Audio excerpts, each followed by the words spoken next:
vota fino alle 23 negli 8 comuni della Marca alle urne. Affluenza in calo. Alle 12 aveva votato il 12% degli elettori contro il 17,39% del turno precedente. Domani seggi aperti dalle 7 alle 15.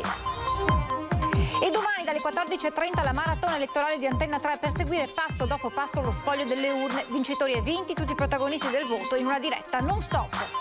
Emerse 3 nuove positività tra le 18 persone venute in contatto con la 48enne romena trovata senza vita nell'alloggio che condivideva con altri connazionali assunti in un'azienda per la vendemmia. È scivolato e ha sbattuto la testa contro il trattore parcheggiato nel cortile della sua abitazione a Roncade. Un 65enne è in coma all'ospedale di Treviso. Sempre più numerosi centenari nella Marca. Zero Branco, Assunta Maragon, classe 1921, ha raccolto in un libro i suoi ricordi di un secolo di vita. Una giornata storica per Bassano con l'inaugurazione del Ponte Vecchio che è tornato ad essere attraversato da centinaia di penne nere arrivate da tutta Italia. Basket, Treviso vince il derby con Venezia e ora guarda con fiducia l'esordio in Champions League di martedì sera. Buona domenica, buonasera e ben ritrovati con l'edizione trevigiana dei nostri telegiornali. Dunque urne aperte dalle 7 di questa mattina per eleggere i sindaci di 8 comuni della Marca. Affluenza a mezzogiorno ferma al 12%, ma si potrà votare fino alle 23 di stasera e poi domani dalle 7 alle 15. L'affluenza è abbastanza costante e siamo su un 15% più o meno, però c'è ancora tutto il pomeriggio e poi anche domani, quindi siamo fiduciosi. Scuola media Grava, poco dopo mezzogiorno. Qui a Conegliano, come in altri 7 comuni della Marca, cittadini alla spicciolata nei seggi per eleggere sindaco e consiglieri comunali.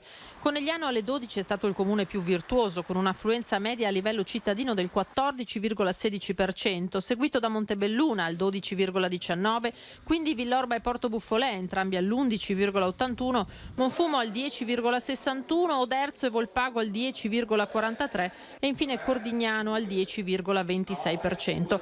Una media del 12%, ben al di sotto del 17,39% della scorsa tornata elettorale, ma va detto che 5 anni fa si votava in una sola giornata. Urne aperte dunque dalle 7 di questa mattina e fino alle 23 e poi domani dalle 7 alle 15. A quel punto inizieranno le operazioni di spoglio delle schede. A Conegliano e Villorba il voto di oggi e domani potrebbe non bastare per eleggere il nuovo primo cittadino. Se nessuno raggiungerà il 50% più uno dei consensi, servirà il secondo turno, il ballottaggio, che in caso si svolgerebbe il 17 e 18 ottobre. Nessun rischio a Oderzo e Montebelluna, dove c'è una doppia sfida a 2. Determinante a Monfumo sarà invece l'affluenza, visto che in corsa c'è un'unica lista. In giornata nessun intoppo ai seggi, uniche note, l'imbrattamento di un manifesto con liste e simboli al seggio di Scomigo a Conegliano ai danni di 2 candidati e le proteste sollevate in prefettura da una forza politica che su Eligendo, sito del Ministero dell'Interno, non ha trovato il suo simbolo, ma quello di un'altra lista, peraltro esclusa, accanto al nome del candidato che sostiene a Oderzo. E Antenna 3 seguirà domani con una lunga diretta l'esito delle elezioni amministrative. Dopo la consueta prima edizione delle 12 con gli aggiornamenti di cronaca e attualità della giornata, dalle 14.30 prenderà il via la maratona elettorale con ospiti, aggiornamenti e collegamenti dalle principali piazze. Dalle 15 a urne chiuse, via a commenti con i protagonisti della campagna elettorale, valutazioni, dibattiti, previsioni e soprattutto i risultati che arriveranno nel corso del pomeriggio e poi durante la serata. Fino all'appuntamento con Ring a partire dalle 21.15, una non stop sul responso delle urne con ospiti, approfondimenti, collegamenti con gli inviati sul territorio e soprattutto con i risultati finali delle sfide nei comuni. E siamo adesso agli aggiornamenti sul cluster in un'azienda vitivinicola nella zona di Valdobbiadene dopo la morte di una 48enne romena trovata poi positiva al Covid. Tra le 18 persone sottoposte a tampone sono emerse 3 nuove positività. Sono arrivati gli esiti di tutti questi 18, sono solo 3 i positivi ma a bassa carica, quindi questo ci fa pensare bene. C'è un cauto ottimismo dopo l'esito dei tamponi a cui sono stati sottoposti 13 cittadini romeni e 5 italiani tra dipendenti e titolari dell'azienda vitivinicola di Valdobbiadene entrati in contatto con la 48enne, anche lei di origini romene, trovata senza vita nell'alloggio che condivideva con gli altri connazionali. La donna, insieme ai 14 lavoratori tutti non vaccinati, era arrivata nella Marca lo scorso 17 settembre. Il gruppo era stato assunto per la vendemmia vendemmia. La 48enne sembra avesse manifestato nei giorni scorsi sintomi compatibili con l'infezione da Covid, ma non aveva richiesto alcun intervento medico. Quando gli operatori del SUEM sono arrivati nell'alloggio, capita la situazione, hanno effettuato il tampone, da cui è emersa la positività della vittima. Da qui il contact tracing e lo screening che ha portato alla luce altre 3 positività tra i lavoratori, 2 romeni e un italiano. Resta intanto ricoverata in terapia intensiva la compagna di stanza della 48enne, una donna di 45 anni. Le condizioni della donna in terapia intensiva sono stabili, ma comunque non è a rischio di vita, per cui siamo abbastanza, tranquilli rispetto a questo. Tra 72 ore le 18 persone verranno nuovamente sottoposte a tampone. In attesa del 15 ottobre, quando il Green Pass sarà obbligatorio per tutti i lavoratori, dall'ULSS un appello alle aziende. Persone che arrivano dall'est Europa, in particolare Romania, Moldavia o Albania, dove effettivamente il grado, la percentuale di persone che si vaccinano aggira tra il 25 e il 30%, è chiaro che queste persone sono a rischio di poter contrarre e trasportare il virus. Per cui chiediamo loro di poter prima fare i tamponi appena arrivano. Complessivamente negli ospedali della Marca si registrano 45 pazienti Covid, mentre migliorano le condizioni della donna incinta ricoverata in terapia intensiva. Sul fronte scuole sono 95 le classi interessate da provvedimenti, 24 quarantene e monitoraggio per le restanti. Ultima nota riguarda le terze dosi per i fragilissimi invitati a prenotarsi sul portale dell'ULSS. Preferiscono fare la vaccinazione all'interno dell'unità operativa o dei presidi ospedalieri, per cui stiamo ricontattando tutti tramite le unità operative le persone fragilissime per farle all'interno degli ospedali. I Vax Point della Marca resteranno a disposizione per le terze dosi degli over 80, per loro fondamentale sarà anche la collaborazione dei medici di base, con i quali ci sarà un incontro il prossimo 12 ottobre. Dalla categoria è già arrivata la disponibilità per le vaccinazioni a domicilio, l'ULSS auspica che le somministrazioni possano avvenire anche nei loro studi. Chi si occupa di fornire lavoratori, generalmente stranieri, alle aziende vitivinicole sottolinea come il problema principale sia che questi operai preferiscono non vaccinarsi. L'agricoltura e la viticoltura in particolare hanno bisogno di lavoratori, per lo più stranieri, che però sono refrattari alla vaccinazione anti-Covid, e la morte della 48enne romena, Guia di Valdobbiadene, lo conferma. Un mondo complesso da gestire che il Covid ha ulteriormente complicato, spiega Fabio Biancolin, che a San Polo di Piave ha fondato una cooperativa che si occupa proprio di fornire lavoratori alle aziende vitivinicole. La morte è sempre una brutta cosa, soprattutto sul lavoro.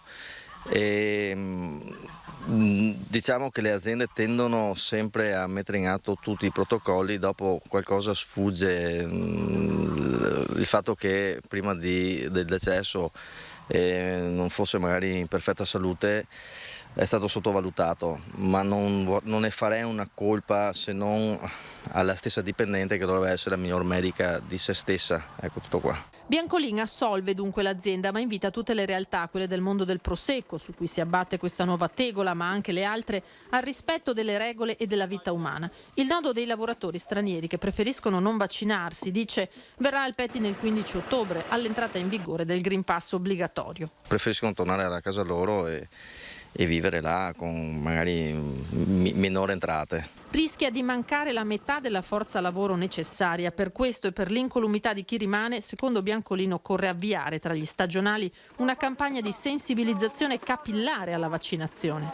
L'anno scorso abbiamo iniziato con la campagna tamponi e quest'anno abbiamo proseguito con la campagna tamponi. L'anno scorso erano riattosi, quest'anno era una cosa normale. Come tutte le cose bisogna educarle un po' alla volta e alla fine viene accettato. Per cui anche il vaccino, secondo me, se ben proposto e ben spiegato, non sarà un ostacolo, però qualcuno deve sempre iniziare per primo e dopo gli altri seguono a ruota. Si trova ricoverato in gravissime condizioni all'ospedale di Treviso un 65enne che questa mattina, per cause ancora da chiarire, è scivolato e ha sbattuto violentemente la testa contro il trattore. L'incidente è caduto nel cortile della sua abitazione a Roncade. Soccorso, l'uomo è stato trasportato dal SUEM al Cafoncello, dove si trova in coma. Ora spetterà ai carabinieri ricostruire la dinamica dell'incidente. In arrivo altri 150 posti auto all'hub vaccinale di Vedelago, dove i cittadini avevano sollevato il problema del parcheggio insufficiente ad ospitare tutti i mezzi che ogni giorno vi accedono. Troveremo un'area limitrofa proprio al centro vaccini dove possiamo trovare un 100-150 posti macchina da poter collocare. L'ULSS 2 insieme al Comune hanno cercato e trovato una soluzione al problema parcheggio nell'hub vaccinale di Vedelago, problema sollevato dai cittadini negli ultimi giorni. Aperto lo scorso 17 settembre, il Vax Point ha a disposizione un'area per la sosta delle auto, non in grado però di dare una risposta alle 650 persone che ogni giorno accedono alla struttura per sottoporsi al vaccino anti-Covid. Spesso infatti gli utenti sono stati costretti a cercare nelle strade limitrofe un parcheggio, dovendo poi fare qualche centinaio di metri a piedi. In previsione anche dell'inverno, in previsione della pioggia o del brutto tempo, riteniamo che convenga creare un parcheggio più vicino, in modo tale che sono 20 metri e possono accedere direttamente al parcheggio. E per i disabili chiaramente apriamo il cancello del centro e i nostri operatori volontari fanno entrare il disabile che scende ed entra subito nel centro vaccinale. Assemblea 2021 dei giovani imprenditori di Assindustria Veneto Centro a Piazzola sul Brenta nel Padovano. Agiamo, lo slogan dell'incontro. È la generazione Erasmus dei giovani imprenditori, quella che si è data appuntamento, ritornando in presenza, all'Assemblea Pubblica 2021 dei giovani di Assindustria Veneto Centro. La ripresa è tangibile. A Padova e Treviso l'export è in crescita per un valore di 12,4 miliardi di euro, il 3,5% in più del 2019, anno pre-pandemia. Il mercato del lavoro in recupero. La produzione tra aprile e giugno segna un più 9,9% rispetto al 2019. Sicurezze costellate di incognite come il costo dell'energia o il problema delle materie prime e dell'assunzione di personale formato con un orizzonte certo. Il piano nazionale di resistenza e resilienza di cui i giovani imprenditori chiedono con forza attraverso la loro nuova presidente Alice Pretto di essere protagonisti. L'Europa ce ne dà l'opportunità e noi vogliamo mettere anche la nostra parola, il nostro impegno, e quindi quest'anno lavoreremo per produrre un documento che presenteremo il prossimo anno e che sarà frutto delle nostre proposte concrete per il territorio. Fa eco il presidente di Assindustria Veneto Centro, Leopoldo Destro. I giovani devono essere parte integrante della squadra di Assindustria Veneto Centro. Il tema di oggi è Agiamo, io aggiungo agiamo coesi insieme. Imprenditori giovani con idee ed energie pronti a portare novità nella loro visione di impresa. Il fenomeno a cui stiamo assistendo è il rientro di figli di giovani, di imprenditori, stanno ritornando nelle aziende o addirittura rientrano dei giovani dall'estero e aprono nuove realtà, rilevano realtà, quindi non è solo una questione di start-up, ma è una questione anche di rilevare, di mettersi al fianco di imprenditori che non hanno un cambio generazionale, e apprendere nuove competenze e poi ovviamente con quello che si impara da altre culture non può che moltiplicarsi la forza. Ha preso il via la campagna della LILT Nastro Rosa per sensibilizzare le donne sull'importanza della prevenzione contro il tumore al seno. 4, 3, 2, 1, accendiamo di rosa anche il mese di ottobre. Con la tradizionale illuminazione della statua della Teresona in centro a Treviso si è ufficialmente aperta la 29esima campagna Nastro Rosa, promossa dalla LILT.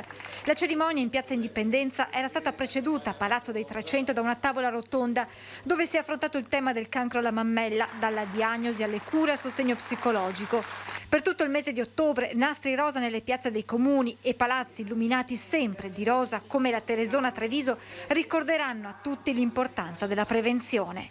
In modo che tutti i trevigiani che passano ogni sera attraverso il centro possono vedere e ricordare questo riflettore che viene illuminato sul problema del tumore al seno, che è il tumore più frequente nel sesso femminile. Un terzo dei tumori della donna sono tumori della mammella. È stata anche l'occasione per la consegna da parte della casa di cura di Monastier di un assegno di 5.000 euro alla LILT. È frutto appunto di parte del ricavato degli screening, e quindi sono le donne che col loro screening hanno donato ad altre donne. Ecco che appunto la LILT con questi soldi darà supporto nei loro progetti alle donne in difficoltà.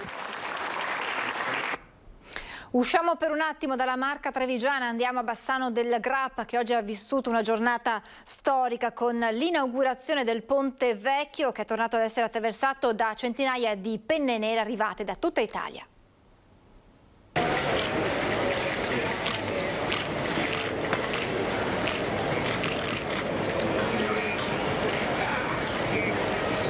È stato il cardinale Pietro Parolin, segretario di Stato Vaticano, a benedire il Ponte Vecchio prima del taglio ufficiale del nastro per l'attesa inaugurazione del monumento nazionale, ufficialmente riconsegnato alla collettività dopo anni di lavori di restauro e sistemazione.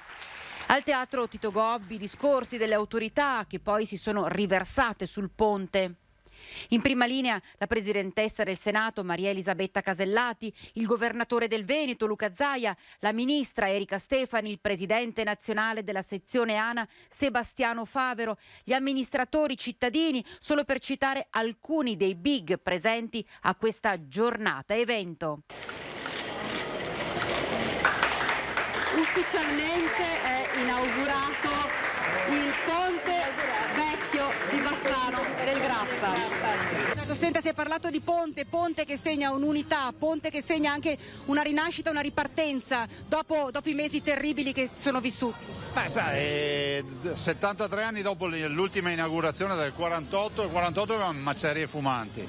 Oggi abbiamo purtroppo ospedali, contagi, siamo davanti a una guerra, diciamo, virale. Il Ponte degli Alpini è veramente un grandissimo simbolo per noi vicentini, non è soltanto un monumento da guardare da distante, è un monumento da vivere, cioè qui ci passano le persone, qui si può soggiornare, si può andare a bere qualcosa, si può stare a Bassano.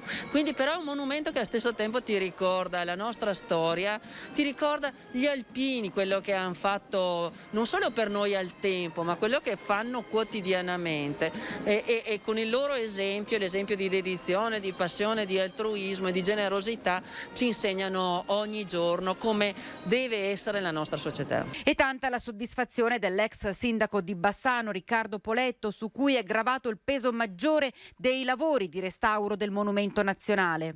È stata una lotta contro il tempo e la scelta che abbiamo dovuto affrontare subito è stata di cercare semplicemente di tamponare un po' le falle, quindi supportarlo, cambiare qualche pezzo e cercare di tirare avanti, oppure davvero cogliere l'occasione storica di fare un restauro completo del monumento, un restauro che potesse poi anche consegnare alle amministrazioni successive delle possibilità di manutenzione più pratiche, meno onerose.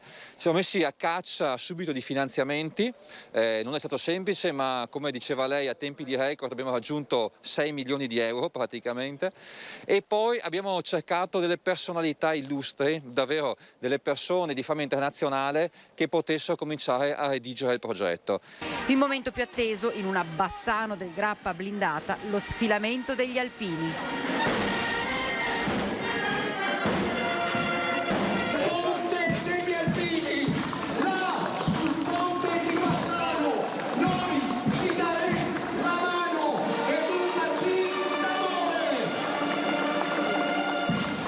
L'emozione di tornare a veder sfilare sul ponte a loro dedicato penne nere provenienti da 71 sezioni di tutta Italia, che non hanno voluto perdere questa giornata di ripartenza, ripresa, rinascita. Hanno attraversato il Ponte Vecchio per raggiungere poi Piazza Libertà, accolti dal calore di tante persone che non sono volute mancare a questa giornata storica, a cominciare dai padroni di casa, gli alpini dell'Ana Montegrappa, che in questi giorni hanno festeggiato il secolo di vita. A questo solenne 100° anniversario di fondazione, che coincide con il taglio del nastro e la riconsegna alla comunità nazionale del Ponte degli Alpini.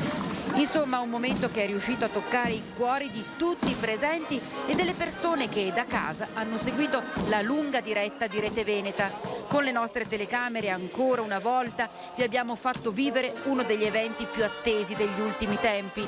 Vi abbiamo fatto vivere ancora una volta le emozioni che ha regalato questa giornata tanto attesa. Continuiamo a parlare di alpini perché quella di ieri è stata una serata speciale per le penne nere trevigiane al Museo della Grande Guerra di Villa Biagi a Montebelluna, presentazione del volume dedicato ai 100 anni dalla fondazione della sezione Alpini di Treviso.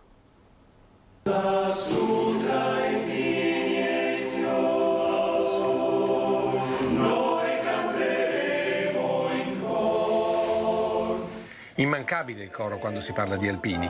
Canti che hanno fatto da cornice alla presentazione del libro dedicato ai 100 anni dalla fondazione della sezione ANA di Treviso.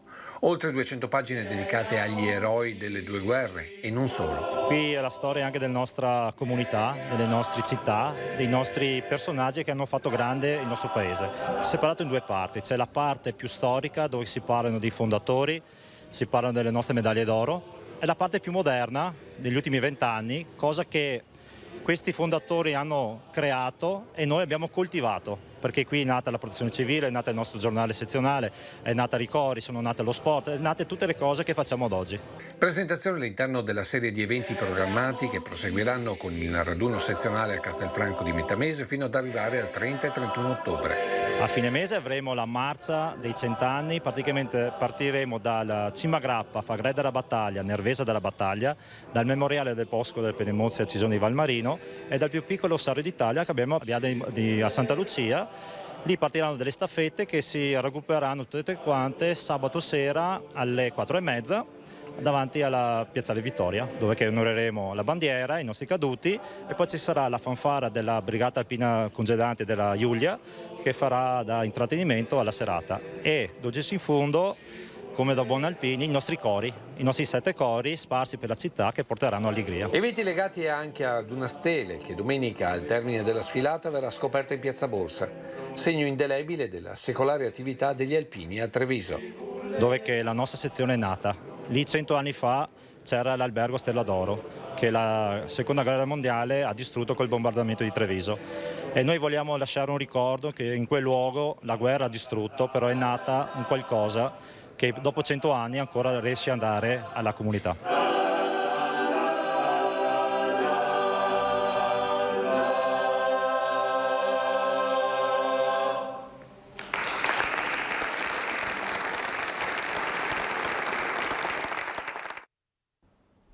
Ci separiamo adesso per qualche istante di pubblicità, tra poco.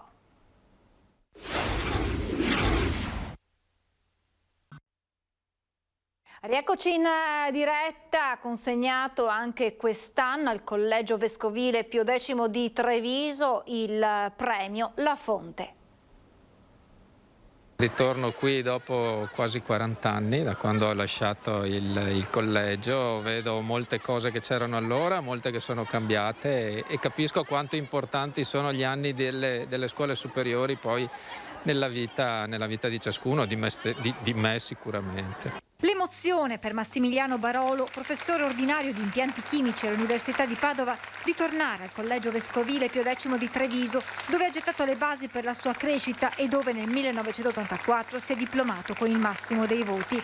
Vi è rientrato dopo tutti questi anni non più come studente ma come premiato, con il riconoscimento La Fonte conferito alla scuola agli ex allievi che si sono distinti nella vita professionale.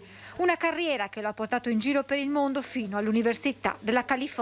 Io ho la fortuna di fare quello che mi è sempre piaciuto di fare ed è di questo che sono contento. A me piace avere la possibilità di stare a contatto con dei giovani, a me piace la possibilità di conoscere ogni giorno cose nuove e di provare a aumentare la conoscenza e renderla disponibile a tutti. Gli studenti di ieri di fronte a quelli di oggi per lasciare con le loro testimonianze di vita e professionali un bagaglio importante. Le testimonianze poi significative per noi rivestono una particolare importanza perché lo dobbiamo vedere come una prospettiva che favorisce l'orientamento alle scelte future.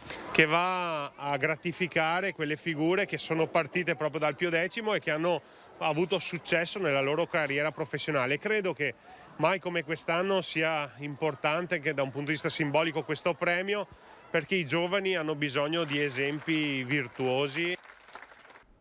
Siamo allo sport, basket con Treviso che vince il derby contro Venezia e ora guarda con fiducia all'esordio in Champions League martedì sera.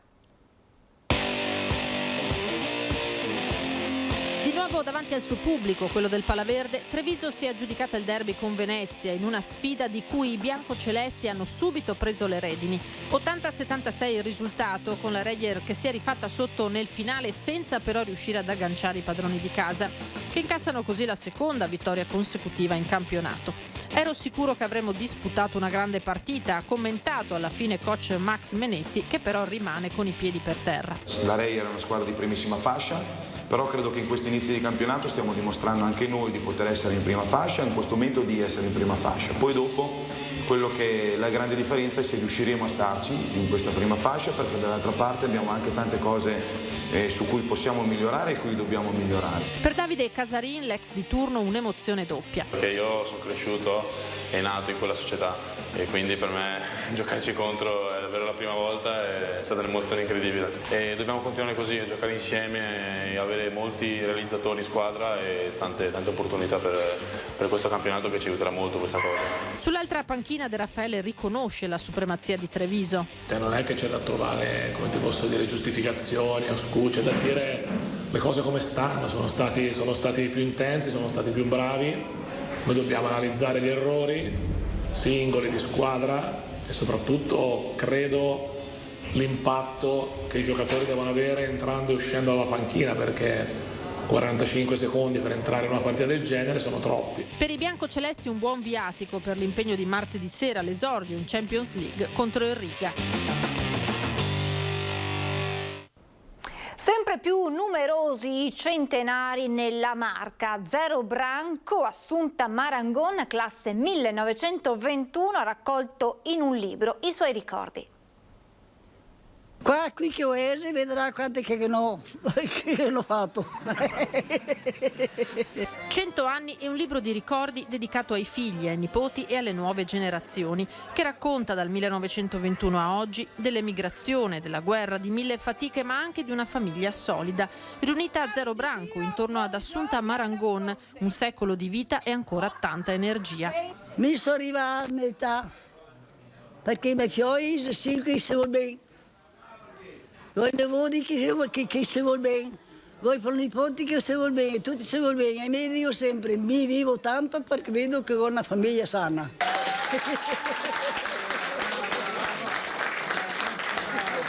Il sindaco Luca Durighetto e l'amministrazione le hanno voluto donare dei fiori e una targa.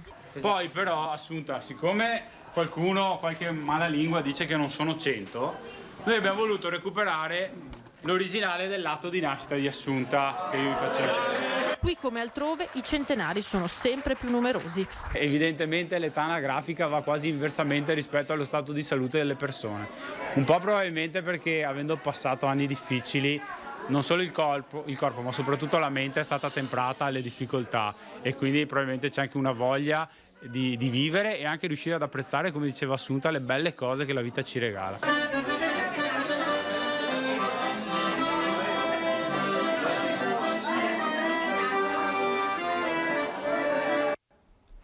Dipingere oggi per diventare domani uomini migliori. A Belluno i bambini delle elementari diventano artisti per un giorno.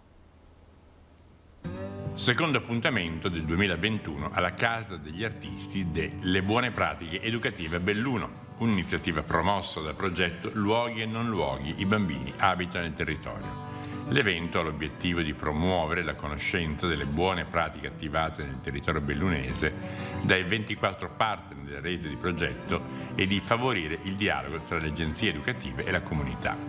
Rete di cui è capofila TIB Teatro Onlus, che da oltre 2 anni sta lavorando ad attività che vogliono contribuire al benessere psicofisico e alla crescita armonica dei minori e delle loro famiglie nella provincia montana. Oggi è la giornata che in 120 città in tutta l'Italia viene inaugurata questo murales.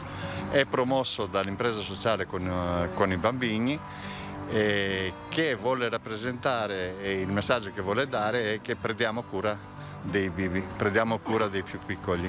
La manifestazione è stata ospitata dalla Casa delle Arti, luogo simbolo del progetto, rigenerato in chiave culturale, sede di ospitalità per artisti riconosciuti a livello nazionale e di nuove opportunità formative per le nuove generazioni.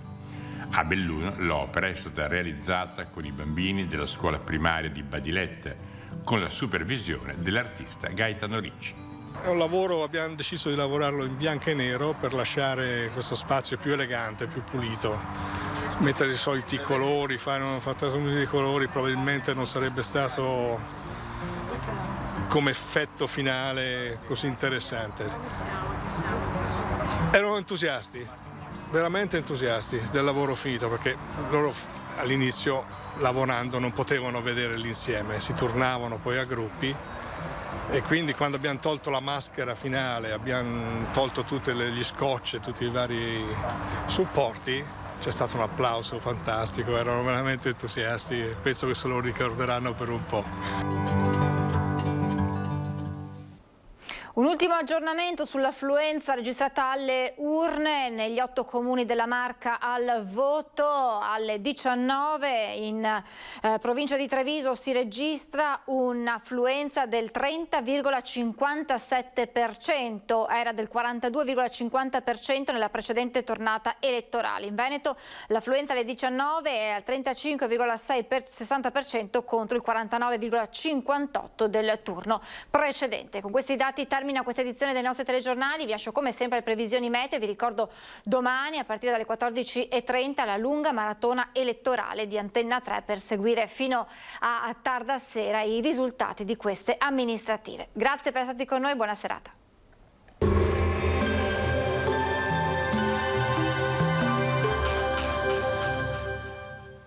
Società Agricola Torresan. Dai nostri animali nati e allevati nel cuore del Montello, solo carne e salumi genuini. Benvenuti al meteo. La perturbazione atlantica impatta in maniera più decisa sull'Italia, forte maltempo sul nostro territorio. Vediamo il dettaglio di lunedì 4 ottobre. Sul Veneto al mattino non si escludono spazi asciutti e soleggiati, condizioni via via più instabili però, con cielo molto nuvoloso e precipitazioni diffuse, specie nella seconda parte della giornata, più consistenti sulle zone montane e pedemontane, con fenomeni anche a carattere di rovescio o temporale. Temperature stazionarie minime tra 13 e 17 gradi, valori massimi compresi invece tra i 19 e i 23 gradi. Ci spostiamo ora sul Friuli Venezia Giulia, dove avremo la stessa situazione. Anche in questo caso andrà meglio inizialmente, a seguire precipitazioni che localmente potranno essere anche forti. Temperature minime tra 16 e 18 gradi, massime sui 21-23 gradi. Infine ci spostiamo sul Trentino Alto Adige, dove sarà buono in mattinata, dal pomeriggio invece deciso peggioramento con temporali anche intensi. Temperature minime intorno ai 14-15 gradi, massime sui 22-23 gradi. Dal meteo di Antenna 3 per ora è tutto. Grazie per l'attenzione, arrivederci.